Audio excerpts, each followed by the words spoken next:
45 was originally called Olympic Tower.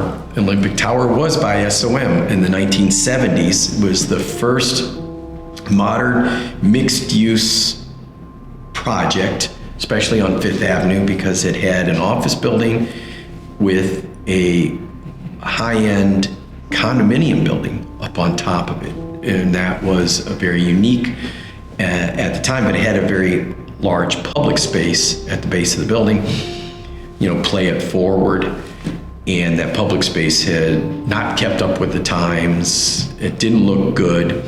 It didn't serve the workforce. It happened to be the entry as well into the office building. Our client said, we need to do something because we're going to lose some tenants if we don't make it look contemporary. And so we worked on that project to transform that public space into an important entry into this significant building for not only the tenants and their guests, but for the people that are around Midtown, because it's right next to Rockefeller Center and St. Patrick's. So there are a lot of people looking for a place to sit down indoors and so on. There's a cafe in there. So we were able to transform that into a very distinctive and needed public space in Midtown, but also accommodate a office building tenancy of a very, very high level. So be able to meld those two programs together. And it was very exciting. We, the greatest challenge was to put 200,000 pounds of Portuguese limestone onto the long wall, a 200-foot long wall that's 40 feet high onto that project of this very deeply sculpted, faceted stone that was the frame, the background to hold landscape walls and art walls and seating and retail, all the things that public spaces need to become alive. That was a very enjoyable project with, I think, when we go in today, it makes us very satisfied to see that it's being used and enjoyed in the way that we had envisioned it. Yeah. It's a very long space. It goes block to block, street to street, so it's 200 feet long. The floor is a very large surface on that, so we laid down a volcanic stone called balsatina. It is stone that formed in the lava flow, and it's a balsite. It's very hard material. It's very uniform, medium gray material. It has a pretty color, but it's pretty uniform.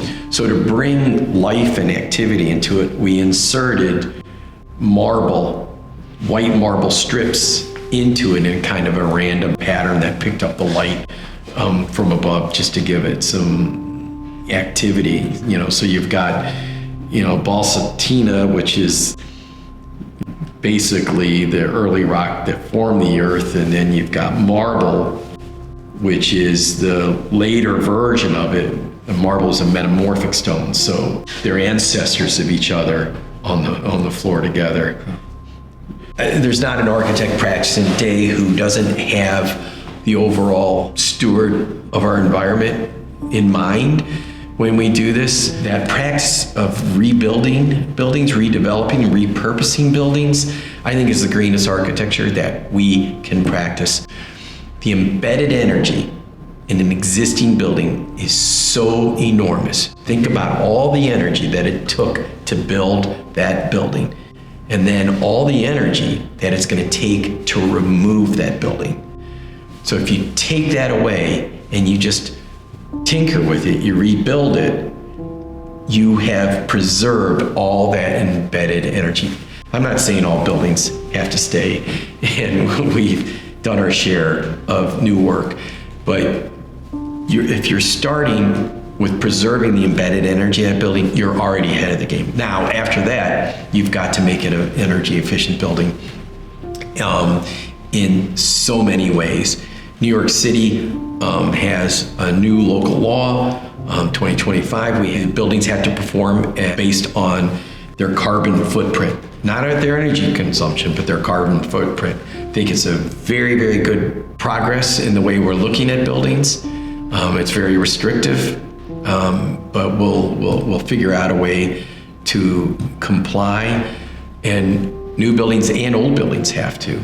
So more energy efficient enclosures, meaning better glass, better insulation, better mechanical systems, lighting that doesn't need to be on all day long. It's not only that, it's the wellness, that we're breathing better air inside these buildings.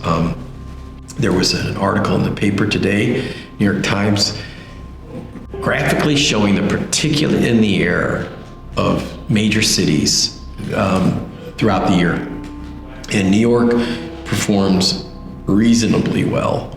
It's disturbing to even see they show the particulate in a particular way, but then to look at New Delhi and to in certain other cities, San Francisco during the fires and so on, you recognize how injurious this can be, and that inside of a building that is filtering the air and so on, you're essentially in a better environment, just as long as you're bringing in new fresh air and so on. So it's not only the energy issues around buildings, but it's the wellness of the building. From the West Coast, Vancouver, San Francisco are real leaders in adapting regulations, and but New York City has really put an emphasis on that. And if everybody isn't pulling in the same direction,